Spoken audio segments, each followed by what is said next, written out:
Kumusta po kayo mga ginigiliw kong tagapakinig? Muli po ay narito tayo para sa isa na namang kwento ng kababalagan.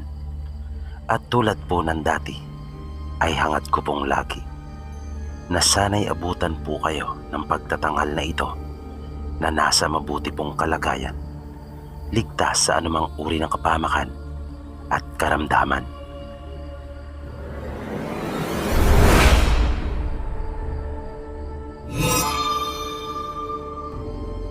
Magandang gabi po sa inyo. Gusto ko lang ibahagi yung naging karanasan ng chewing ko. Tulad po ng marami niyong mga tagapakinig, ay laking probinsya din po ako. At nung mga panahong iyon, ay napakaraming mga kababalagan ang nangyayari dun sa aming bayan. At isa na nga po, yung nangyari sa chewing ko. Ang kapatid po ng tatay ko na si Tio Nilo ay isang pulis. Doon po sa aming lugar. Binata na ako nung mag-asawa siya. Bali isang baryo lang kami, pero magkalayo ang aming mga tirahan. Masayang masaya po si Tio Nilo nang makapag-asawa. Dahil ang buong akala niya ay tatanda na siya ng binata. Kahit kami ay masaya para sa kanya. Nadagdagan pa ang saya na kanyang nararamdaman nang magdalang tao na ang kanyang asawa sa panganay nilang anak. Pero hindi niya inaasahan na yung lahat ng saya na iyon ay maglalaho lang sa isang iglap. Pagkukwento sa amin ni Tio Nilo, nagsimula daw iyon nang minsang magsumbong ang kanyang asawa sa kanya. Pagkagaling niya sa trabaho, sabi nito sa kanya, ay mayroon umanong umaali-aligid sa kanilang bahay.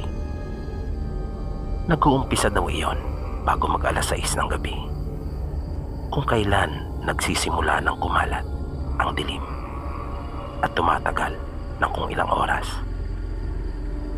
Dahil sa sinabing iyon ng kanyang asawa, ay nag-alala si Tio Nilo. Kaya nakiusap siya sa kanilang hepe na kung maaari ay i-adjust yung kanyang duty. Nang sa ganon ay makauwi siya ng mas maaga sa kanila, na pinagbigyan naman ang kanyang kahilingan dahil sa ninong niya rin ito sa kanilang kasal. Nung mga sumunod na araw na maaga nang nakakauwi si Tio Nilo sa kanila, ay gumaan na ang pakiramdam ni Tia Merly na kanyang asawa. At masaya nitong ibinalita sa kanya na hindi na niya nararamdaman pa yung sinasabi nito na nagpapaikot-ikot sa kanilang bahay. Kaya kapwa na sila na panatag ng kanyang asawa. Minsan, nang bumisita sa aming bahay si Tio Nilo, ay naikwento niya sa tatay ko yung tungkol sa bagay na iyon. At pareho sila nang hinala na maaaring aswang ang nararamdamang iyon ng kanyang asawa. Dahil nung mga panahong iyon po kasi sa amin, sir, ay talagang laganap ang tungkol sa mga aswang. At mayroon na silang pinaghihinalaan noong mga oras na iyon. Dahil sa lugar namin ay aming nakikilala yung mga pantok na may lahing aswang. Mga katutubo na rin sila sa lugar. Ibig sabihin, mga datihan ng naninirahan doon sa amin ang kanilang mga angkan. At sa maraming pagkakataon ay napatunayan ng mga tao doon sa aming lugar ang pagiging aswang ng mga ito. Pinayuhan ni tatay ang nakababata niyang kapatid na maging maingat at hanggat maaari ay wag na wag magbibigay ng kumpiyansa dahil kilalang mga traidor ang aswang sa amin. Ipinaalala din noon ni tatay kay Tio Nilo yung ilang mga bagay na dapat niyang gawin bilang pangontra sa mga aswang. Natatandaan kong binigyan din siya noon ni tatay ng isang medalyon. Hindi ko nga alam na mayroon pala siyang iniingatang ganon. Noon ko lang kasi iyon nakita sa kanya. Kaya masaya si Tio nung umuwi. Nung araw na iyon na pumunta siya sa amin. Pero makalipas lang ang 3 araw ay muli itong nagbalik sa amin. Malayo pa ay napansin ko nang may mabigat itong dinadala. Pagkat kita ko yung lungkot sa kanya nang matanaw ko siya. Nanganapin niya sa akin si tatay ay sinabi kong nasa loob. Kaya pumasok na siya sa bahay at tinawag si tatay. Nang pumasok ako ay naabutan kong magkaharap na silang nakaupo. Kaya naupo din ako sa tabi ni tatay. Bungad ni Tio Nilo ay mayroon daw masamang nangyari. Kaya nais nitong humingi ng payo kay tatay. Kaya nagulat naman ang tatay ko at agad na nagtanong kung ano ang masamang nangyari. Sinabi ni Tio na nakapatay raw siya. Nag-aalala daw siya na baka balikan ng mga kaanak nito. Kaya nagpunta siya sa amin. Pagpapatuloy ni Tio Nilo, nagkaroon sila ng operasyon kinagabihan nung araw na bumisita siya sa amin. Pag-uwi niya sa kanila ng madaling araw, pagkapatay pa lang niya ng kanyang motor at hindi pa nakakapasok ng kanilang bakuran, ay may napansin na kaagad siyang tumalon sa kanilang bintana. Sabi niya marahil ay narinig nito yung kanyang pagdating dahil sa tunog ng kanyang motorsiklo. Nagulat pa siya nang kanyang makita iyon. Mabilis daw niya itong sinundan at pinutukan ng hawak niyang mahabang baril. Pero lupa yung mabilis at agad na naglaho sa kanyang paningin.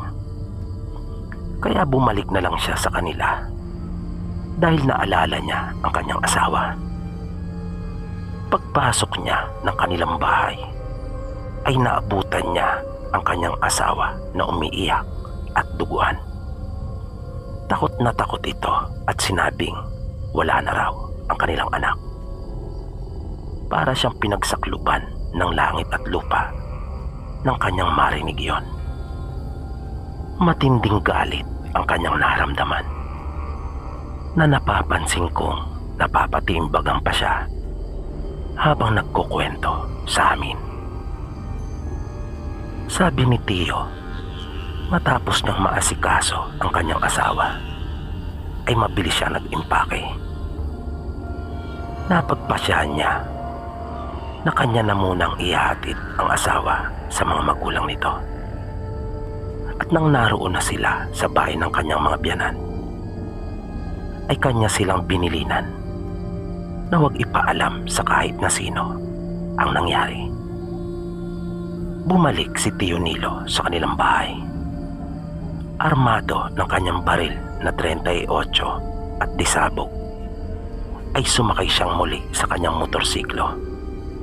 Pagkatapos na makapagtakip na mukha gamit ang panyo, mabilis niyang pinuntahan yung bahay nung isa sa bantog na aswang doon malapit sa kanila. Sa malayo niya ipinarada yung kanyang motor para hindi marinig yung kanyang pagdating. Maraan siyang naglakad papunta doon sa bahay. Sumuot siya sa may silong. At nang kanyang masiguro ang kinalalagyan ng aswang, matapos itong umubo, ay agad niyang binusalan ng lupa ang dulo ng barel ng kanyang disabog. At mabilis na itinapat iyon sa katawan ng nakahigang aswang at kinalabit ang gatilyo. Pumailan lang sa katahimikan ng gabi ang isang putok na nasundan iyon ng impit na pagdaing ng aswang. Bago siya mabilis na umalis, ay nakita pa niyang tumutulo ang napakaraming sariwang dugo sa lupa. Matapos na saluhin ng katawan nito ang lahat ng bulitas ng bala ng kanyang tisabog, mabilis siyang bumalik kung saan niya ipinarada ang kanyang motor. At bago pa niya paandarin ang kanyang sasakyan, ay narinig na niya yung mga hiyawan at iyakan doon sa bahay na kanyang nilisan. Pero hindi pa rin naibsan ang galit sa dibdib ni Tio Nilo. Parang hindi pa rin siya nasasapatan sa kanyang ginawa. Parang kulang pa. Kaya sa halip na umuwi na sa kanila, ay kumaliwa siya at binaybay ang isa pang daan. At tulad nung una, nang matanaw na niya ang bahay na kanyang puntirya, ay pumarada na siya na ilang metro ang layo mula doon sa bahay. At maingat siyang naglakad palapit doon, na iniwasan niyang lumikha ng anumang ingay. Sa pagkakataong ito ay walang silong yung bahay. Pero tulad ng isang tipikal na bahay doon sa probinsya, ay yari lamang sa pawid ang dingding nito. Umikot siya sa bahay na dahan-dahan siyang sumisilip upang alamin kung saan naroon ang pakay niya. Pero nagtaka si Tio Nilo nang wala doon ang kanyang sadya. Gusto niya rin sanang idamay yung mga naroong kaanak ng pinaghihinalaan niyang aswang, tulad ng ginawa nila sa kanyang mag-ina, na pinagdiskitan yung anak nilang walang kamuang-muang at kinalaman. Pero nagdalawang isip si Tio Nilo. Sinabi niya sa kanyang sarili na hindi siya magpapakahayop katulad nila. Nang pupuntahan na niya sana yung kanyang motor, ay bigla naman siyang nakarinig ng isang malakas na pagpagaspas. Kaya napalingon siyang kaagad sa pinanggalingan noon at mabilis na napadapa sa mga halaman at matataas na damuhang naroon. At nakita niya yung isang malaking nilalang na nang lumapag ito sa lupa ay nag-anyong baboy. Hindi siya makapaniwala sa kanyang nasaksihan. Madalas niyang marinig sa mga usap-usapan ang tungkol sa kakayahan ng mga ito na magpalit ng anyo. Pero iyon yung unang pagkakataon na kanya iyong napatunayan at nakita mismo ng kanyang mga mata. At naglakad yung baboy na ang direksyon ay doon sa kanilang pintuan sa may kusina. Sabi ni Tio Nilo, nung puntong iyon ay dahan-dahan na rin siyang kumilos at lumapit, na hindi niya inaalis yung kanyang pagkakatitig doon sa baboy, na malakas ang kanyang kutob na iyon yung aswang na punteriya niya.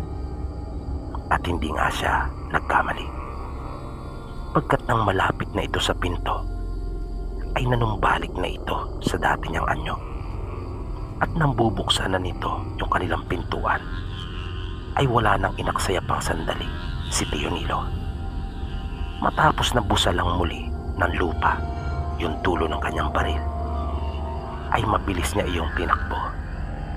At nang maisiguro niyang sapat na yung kanyang distansya mula dito, ay agad niyang kinalapit ang gatilyo, na nakita pa ni Tio Nilo kung paano nagulantang yung aswang nang mapalingon ito. Pero huli na ang lahat. Agad itong bumagsak sa lupa at napasandal sa dingding ng kanilang kusina. Nagawa pa nitong makapagsalita at sinabing kanya na raw inaasahan iyon. Nakiusap pa ito kay Tio na kanya nang wakasan ang buhay nito. Mas mabuti nga raw iyon sapagkat pagod na rin siya at nais nang mamahinga. Hindi umimik si Tio Nilo. Sa halip ay dinukot niya yung kanyang revolver na ang bala ay pilak ang dulo na kanya talagang pinasadya para sa mga pagkakataong ganon, nalaan talaga para sa mga aswang. At isang putok lang ang kinailangan niya para tapusin yung aswang na siya palang pumatay sa kanilang anak. Nang ibaling ni Tio Nilo yung kanyang pansin, ay nakita niyang nakatayo na rin doon sa malapit ang mga kaanak nito na masama lang na nakatingin sa kanya. Wala siyang narinig kahit isang salita sa mga ito. Bago tumalikod si Tio Nilo, ang tanging nabigkas lang niya at iniwang salita sa kanila ay ang mga katagang amanos na tayo.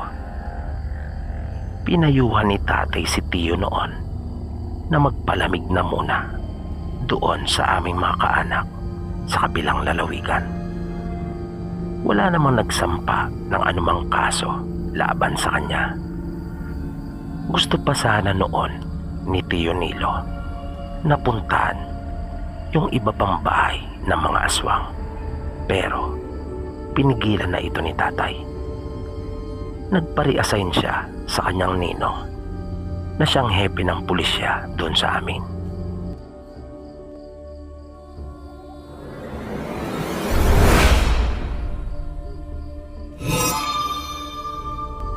Ako nga po pala si Winnie. May gusto lang sana akong ibahaging kwento sa inyo tungkol sa karanasan ng lolo ko. Baka sakaling magustuhan nyo rin po at ma-feature sa inyo pong channel. Matagal na rin po akong nakikinig sa inyong mga kwento. Last year pa po nang minsang ma-recommend ni YouTube yung isa sa mga video nyo sa page ko. Since then, ay lagi na po akong nakasubaybay dahil nakakaaliw po ang inyong mga kwento. At sa totoo lang po, napakasimple nyo mag-narrate at napakalinaw. Walang halong arte.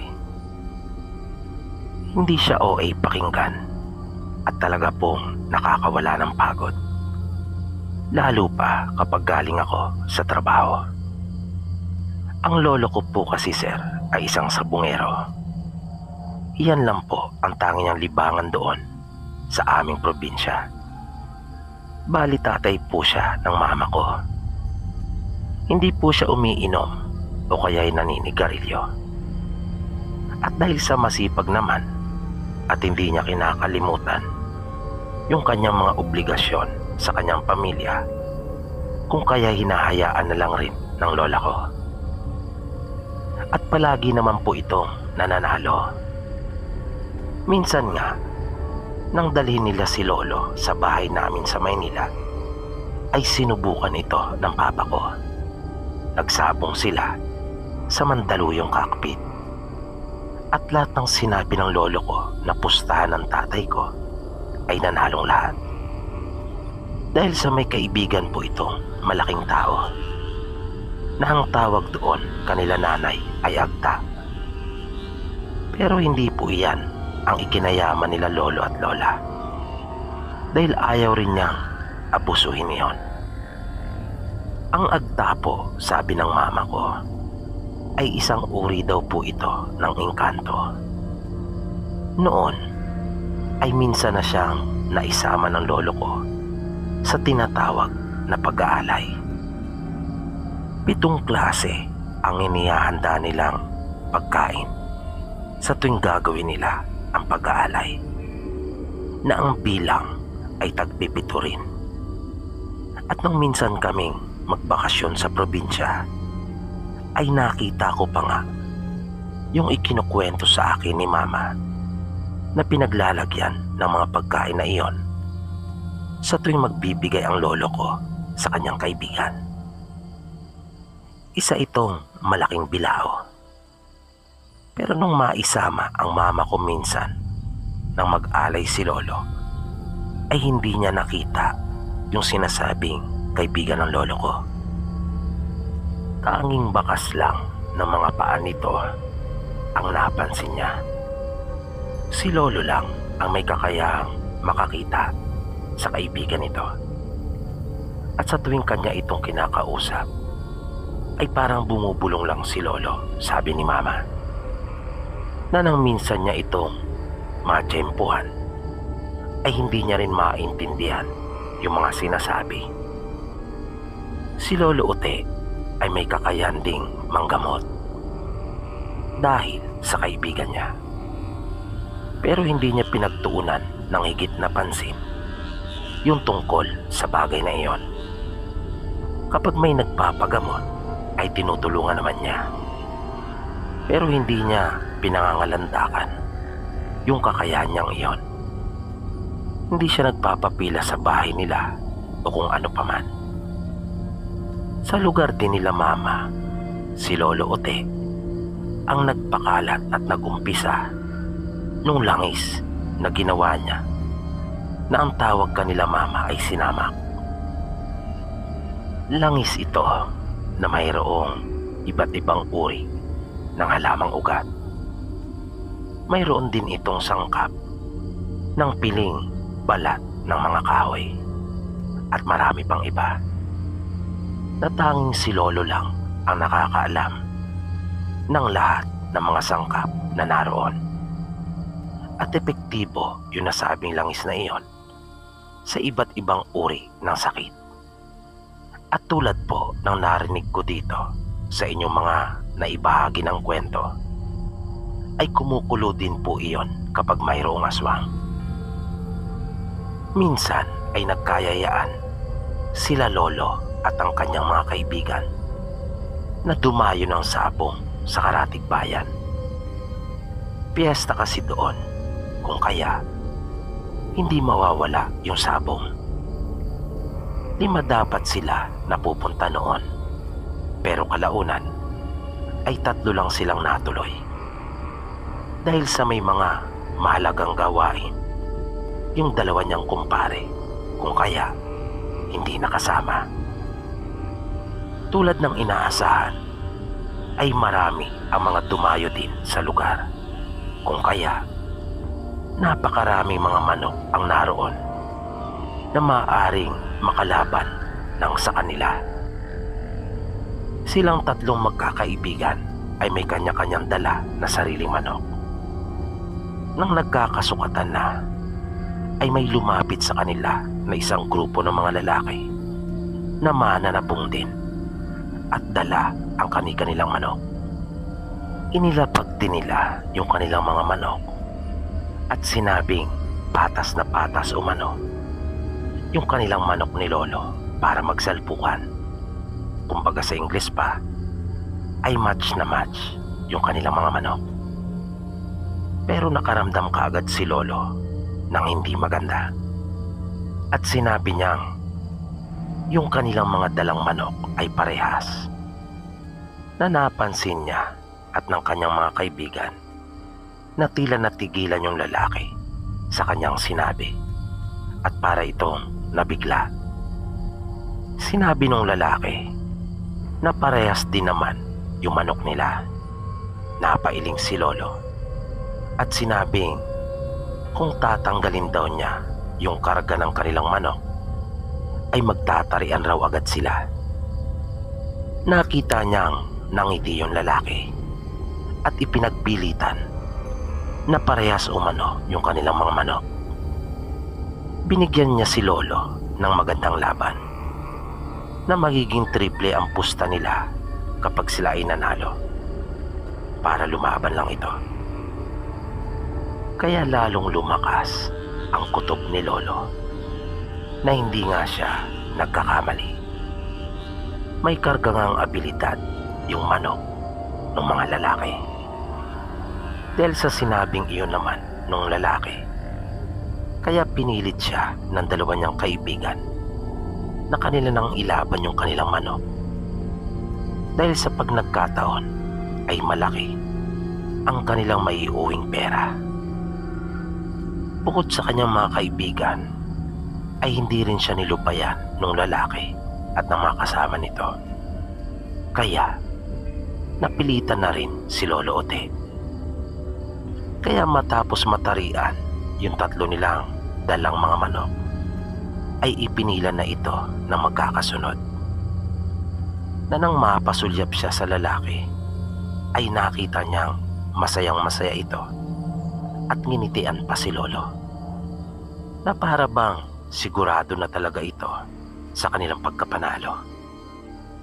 Matapos ang tatlong laban ng mga manok, ay yung unang manok na nadala nila ang mapapalaban. Si Lolo Ote ang nagbitaw ng kanilang manok. Sa kabila naman ay yung lalaki. Sa unang salpukan pa lang, paglapag sa lupa ng manok ng kalaban, ay hindi na ito nakatayo pa. Tinamaan kaagad sa kilikili yung kanilang manok. At nang pupugin pa ito ng manok ni Lolo Ote, ay tuluyan ng lumuyloy ang ulo nito. Na nakita ni Lolo Ote yung matinding pagtataka sa mukha ng lalaki. Naisip ni Lolo na marahil ay hindi makapaniwala yung lalaki sa naging resulta ng kanilang laban. Pero ipinagpatuloy pa rin nila yung laban nung dalawang manok pa na natitira. At tulad dun sa nauna, ay ganun din ang sinapit nung dalawa pang manok ng kanilang kalaban. Kita ni Lolo yung pagkabigla sa mukha ng lalaki at ng mga kasama nito. Nahalata niyang hindi ito makapaniwala kung paanong natalo ang kanilang manok. Gayong kargado ang mga iyon. Ang hindi nila alam ay kinargahan na rin ni Lolo Ote yung kanilang mga manok para maging parehas lang yung laban. Pero hindi niya pa talaga nasisiguro yung kanilang pagkapanalo.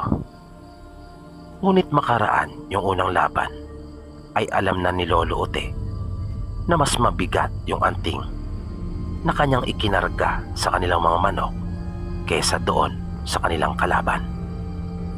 Kaya yung natitirang dalawang laban ay panatag na siya at sigurado nang mananalo sila. Kanya pang ang tinanong yung lalaki at mga kasama nito bago pa maglaban yung dalawa nilang natitirang manok kung kanila pang ipagpapatuloy. Napapayag naman siya kung iaatras na ng mga ito. Pero masyado rin bilib yung lalaki sa abilidad na dala. Kaya ayon, at natalo yung tatlo nilang manok. Pero may dalawa pang manok ang mga ito na nanalo namang pareho matapos yung tatlong laban nila kanila Lolo. Matapos na matanggalan na ng balahibo yung kanilang mga bihag, ay umalis na silang magkakaibigan. Pero laking gulat nila Lolo nang may tumawag sa kanila at sinabing hintay. Paglingon nila ay nakita nila yung lalaki at mga kasama nito. Bit-bit din yung kanilang dalawang manok na nanalo, pati na rin yung kanilang mga bihag. Binati sila ng mga lalaki sa kanilang pagkakapanalo at niyaya sila na kung maaari ay mag-inuman. Pero dahil sa hindi naman umiinom si Lolo, kaya tumanggi ito. Magiliw namang sinabi ng mga lalaki na wala namang problema dahil sa gusto lang daw nilang makipagkaibigan. Mabilis namang sumang-ayon yung dalawang kaibigan ni Lolo pagkat mga manginginom talaga ang mga ito. Noong huli ay wala nang nagawa pa si Lolo at naisip rin niyang mabuti na rin iyon na magkaroon sila ng mga kaibigan sa ibang bayan na katulad nila ay mga sabungero din at baka makapagpalahian pa sila ng kani-kanilang mga manok. Hindi naman kalayuan yung lugar na kanilang pinuntahan mula doon sa pinagdausan ng tupada. Pero medyo liblib yung lugar at paakyat sa bundok, na hindi naman naging problema iyon para kanila lolo, pagkat ganun din naman yung lugar nila. Nang dumating sila doon, ay agad nang inihanda ng mga lalaki yung lugar kung saan sila magiinuman. Kanila na ring ipinaasikaso yung nabihag nilang mga manok. Ibinibigay nila lolo yung kanilang mga nabihag, pero tumanggi ang mga ito at sinabing hindi daw nila maaatim na kainin yung kanilang alaga. Kung kaya, yung bihag na lang raw nila yung kanilang lulutuin. At iyon nga ang ginawa nilang pulutan. Nang nasa kalagitnaan na sila ng kanilang pag-iinuman, ay may napansin si Lolo Ote. Naramdaman niyang tila uminit yung kanyang hita.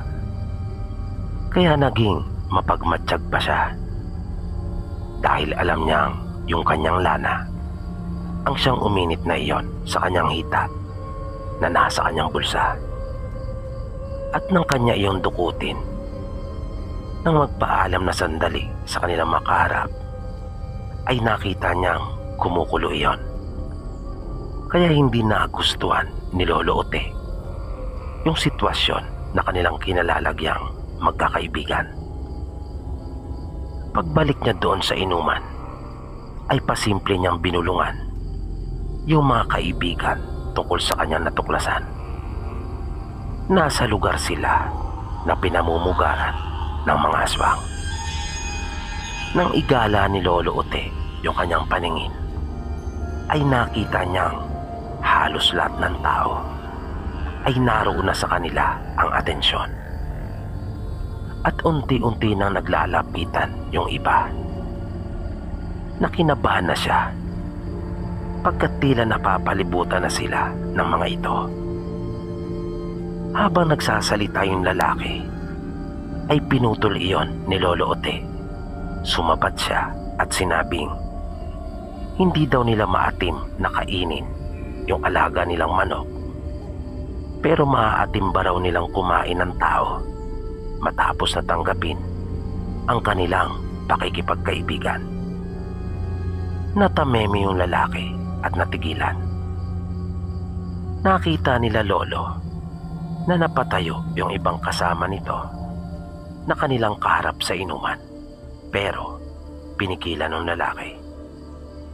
Napansin din nila yung ibang taong naroon sa kanilang paligid na unti-unti nang nagiging mapalasig yung kanilang mga pagmumuka, na yung iba pa nga ay naglabas na ng kanilang mga itak. Pagkukwento pa ni Lolo sa mama ko, noong mga oras daw na iyon ay naalala niya sila. Pagkatambong akala raw niya ay iyon na ang kanyang katapusan. Dahil sa dami ng mga aswang na naroon, kahit gaano pa kahusay yung kanyang abilidad, ay siguradong maibubuwal din siya. Pero hindi naman daw siya tuluyang nawala ng pag-asa, dahil naroon din naman yung kaibigan niyang Agta. At naisip niyang kung sakali man ay hahabol na lang siya ng tabla, na hindi siya papayag na walang maisama sa hukay. Inilabas ni Lolo yung kanyang pinakaiingat-ingatang tarik at dahan-dahang tumayo. Sinabi niya na wag na raw nilang patagalin pa, at tinawag niya yung kanilang makaharap na kaibigan. Mapait na napangiti yung lalaki na tila napahiya, at kanyang sinaway ang mga kasama. Humingi din ito ng dispensa kanila Lolo, at sinabing hindi tama yung kanilang ginawang paraan ng pagtrato sa kanila bilang mga bisita. At iyan po sir yung kwento ng sabungero kong lolo. Yung tari nga palang iyon ni lolo ay mahiwaga at alam ng aswang na sabungero kung gaano na karaming aswang ang napaslang noon na nagpasalin-salin na iyon ng ilang henerasyon sa angkan nila lolo. Kaya nabigla yung lalaki ng kanyang makita iyon at nakilala niya si lolo na mula pala sa mga mananarig na tirador ng aswang sa kanilang lugar.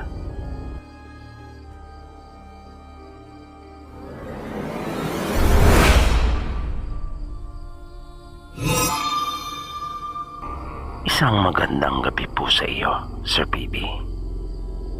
Isa po akong OFW at nalilibang po talaga ako sa mga kwentong ibinabahagi po dito sa inyong channel. Malaking tulong po ito dahil sa nawawala yung aking pagka-homesick.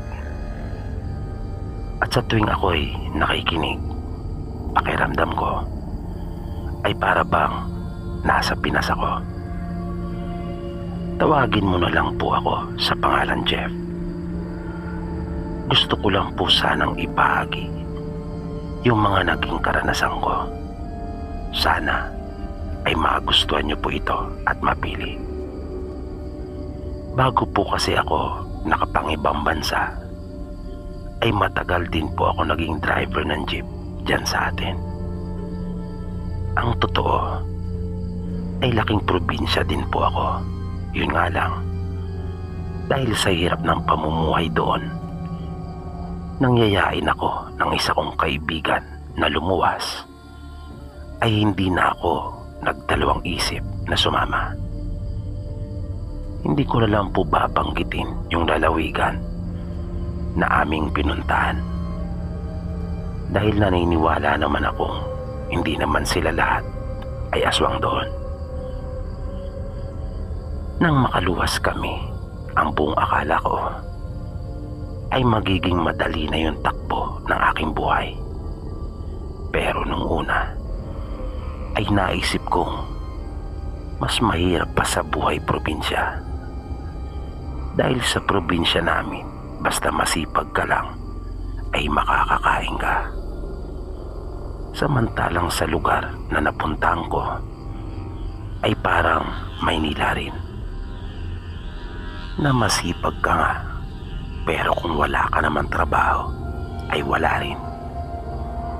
At kung wala kang pera ay tsak na magugutuman kang talaga, dahil bawat kibot ay pera.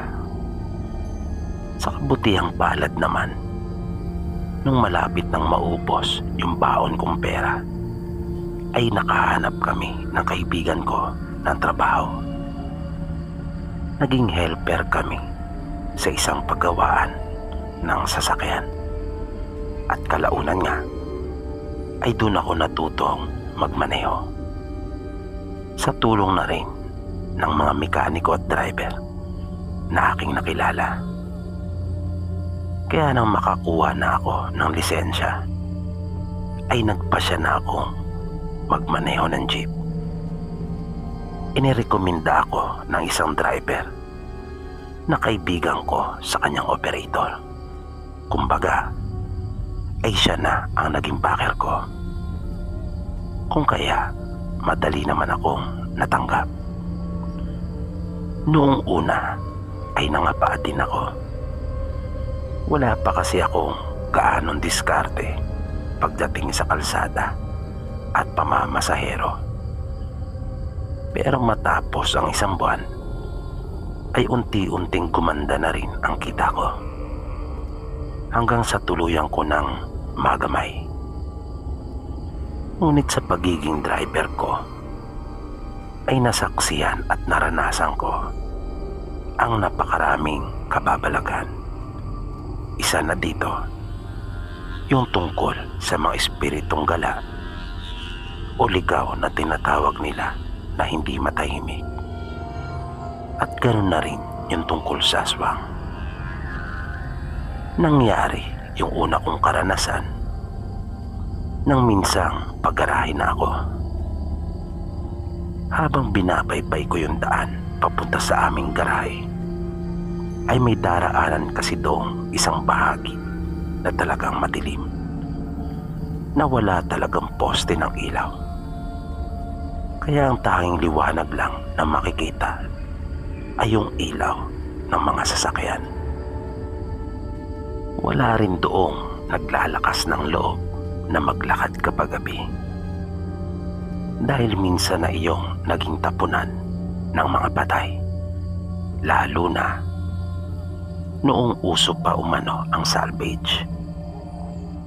At iyon na nga, habang nakatuon yung atensyon ko sa pagmamaneho, ay bigla na lang akong nakaramdam ng isang malamig na hangin, na sa sobrang lamig noon ay talaga namang nagtayuan yung mga balahibo ko sa katawan at gininawa ko. Nang mapadako yung paningin ko sa salamin, ay nakita kong mayroon nang nakaupo sa dulong bahagi ng sasakyan, doon sa may gawing kanan. Kinabahan talaga ako noong mga oras na iyon. Kahit pa nga naroon lang ito na nakayuko, na nakalugay ang buhok at hindi gumagalaw, ay matinding takot pa rin yung naramdaman ko. Dahil sa suot nito, idagdag pa na alam ko sa aking sarili na wala naman akong sakay, dahil sa paggarahe na nga ako. Hindi ko alam kung ano ang aking gagawin nung mga oras na iyon. Naisip ko na lang na mas bilisan para marating ko na yung parte na mayroon ng ilaw yung kalsada. Pero sa aking pagkabigla, nang muli kong sipatin iyon sa salamin, ay naroon na ito sa may bandang gitna ng sasakyan. Naisip kong palapit na siya ng palapit sa akin, pero hindi pa rin ako kumibo. Nanatili lang akong tahimik at panay ang dasal ko. At mas binilisan ko pa. Parang gusto ko nang paliparin yung jeep na minamaneho ko. Grabe na ang pagkalabog ng aking dibdib, dahil sa tindi ng kaba na aking nararamdaman. At nang minsan ko pa itong tingnan sa salamin, ay halos maluha na ako sa tindi ng takot. At parang gusto ko nang maihi sa aking pantalon, dahil nasa likuran ko na ito. Pero nasa kabilang panig nga lang, sa may gawi kong kanan. Kaya sa aking pagkataranta ay hininto ko yung sasakyan at naisip kong bababa na ako. Pero nang patalon na ako mula sa jeep, pagtingin ko ay nawala na rin ito. Bigla na lang iyong naglaho. Kaya napasalampak ako sa aking upuan na para bang hapong-hapo ako. Hindi ko talaga makakalimutan yung gabing iyon. Ang sunod naman na aking ikukwento ay nung minsang may lumapit sa akin at inalok ako ng 5,000 kapalit umano ng paghahatid ko sa kanilang patay sa pier ng Batangas. Nakiusap sila sa akin dahil kapag ang punerarya raw ang maghahatid, ay aabutin ng 20,000 ang kanilang gastos. At wala daw silang malaking halaga para ibayad doon. Naisip ko na bawal iyon, na kapag may nakahuli sa amin ay malilintikan talaga ako. Pero dahil sa pakiusap nila ay pumayag ako. Nakakaawa din kasi. At sa totoo lang ay malaking bagay rin yung halaga na ibabayad nila sa pag-arkila sa akin. Sinabi kong madaling araw kami aalis para iwas huli. Nang sumapit yung oras na napag-usapan, ay sinamahan ako ng isa sa aking mga kausap doon sa bahay kung saan namin kukunin yung patay na nasa ataol. Nakakakilabot iyon. Habang inilalagay nila yung bangkay sa loob ng sasakyan, nang sandaling iyon ay parang gusto ko nang umatras sa aming napagkasunduan. Pero nahiya naman ako. Kaya tiniis ko na lang yung kilabot na nararamdaman ko noon. Nang bumabiyahe na kami papunta ng pier, ay parang may nararamdaman akong hindi maganda. Kinutuban ako ng masama. Para bang may nagsasabi sa akin na anumang oras ay babangon yung patay na nasa ataol. Nanindig yung mga balahibo ko dahil sa isipin na iyon na parang ipinapahiwatig sa akin na hindi patay yung nasa loob noon.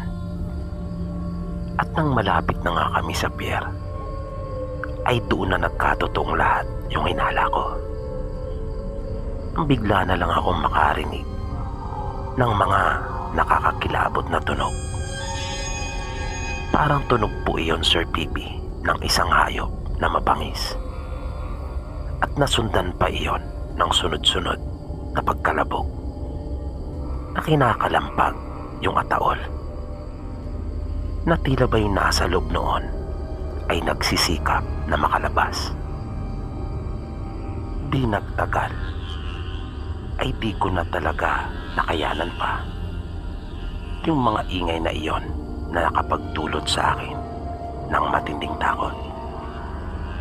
Napatigil na talaga ako at nag-usisa sa kanila. Pero bago pa nila sagutin yung mga tanong ko, ay napuksan na yung ataol at nakita ko ang isang aswang na lumabas mula doon ng linguning ko. Napatakbo na talaga ako sa sobrang takot, lalo na nang para iyong naguhurumintado na nagwawala at parang galit na galit. Di ko talaga makayanan na tumingin kahit sandali sa itsura noon, na narinig kong tinatawag ako nung isa sa mga naging kausap ko. Sinundan niya ako at pilit akong pinakalma. Pinaliwanagan niya ako at muling pinakiusapan. Pagbalik naming dalawa sa sasakyan, ay nakita kong pinipigilan na nung iba naming mga kasama yung aswang. Napilit din nila itong kinakausap. Kanila din iyong pinapaliwanagan. Narinig ko pang sabi ng isa na yung kanilang ginagawa ay para din sa kanya. At di nagtagal ay nakita kong may pilit silang ipinainom doon sa aswang. Kanila iyong iginapos. At parang may ipinaamoy pa yung isa sa mga kasama namin sa kanya. Nang makita kong may itinakip na panyo sa ilong nito. Pagkatapos noon ay madali na nilang naibalik sa ataol yung aswang. Nang bumabiyahe na kaming muli, ay doon ko nalaman na kanila pala itong kaanak. Kaya medyo kinabahan pa nga ako noon, dahil naisip kong aswang din sila. Pero mariin nilang sinabi sa akin na hindi. Pero ramdam ko na hindi sila nagsasabi sa akin ng totoo. Malakas ang kutob ko na aswang din sila.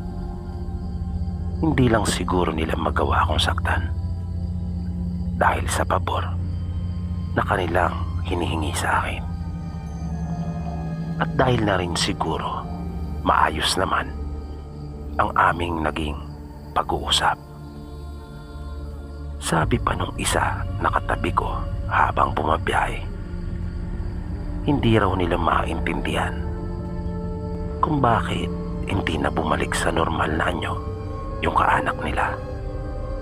Matapos daw nitong pasukin yung isang bahay doon sa katabi nilang barangay. At kahit sila daw ay parang hindi na nito nakikilala, na ang duda raw nila ay may nalalaman yung may-ari ng bahay na pinasok ng kaanak nilang aswang. Kaya kanilang napagpasyang ibiyahe pabalik sa probinsya sa ganong paraan. Dahil sa siguradong kahit sinong namang makakita ay talagang matatakot. At kaya nila napagpasyang magkakamag-anak na iuwi sa kanilang probinsya ay para ipasuri sa kanilang lola upang malaman nila ang dahilan kung bakit nagkaganon yung kanilang kaanak. Tinanong ko yung aking kausap na paano kung mangyari sa barko yung nangyari sa amin kanina na nagising ito. Sinabi niya sa akin na hindi na umano mangyayari iyon dahil mas matindi na yung kanilang ibinigay sa kanilang kaanak. At mayroon pa raw silang nakahandang mas matinding gamot na pampatulog na kanilang ituturok na lang sa katawan. Nang masabit na namin yung pier, ay madali naman nilang naayos yung pagsasakay noon sa barko. Binayaran nila ako ng higit sa napag-usapan naming halaga. At halos hindi matapos-tapos yung kanilang pagpapasalamat sa akin, na sa tingin ko ay hindi naman talaga sila kapos sa pera. Parang ang nakikita ko ay ginamit lang nilang dahilan iyon nung kanila akong kausapin. At dito po nagtatapos ang kwentong itinampok natin para sa araw na ito. Muli, sana po ay inyong nagustuhan at naway patuloy nyo pang subaybayan ang mga susunod pa po nating kwento dito lamang sa Mga Totoong Kwento ng Kababalagan. Maraming salamat po at hanggang sa muli.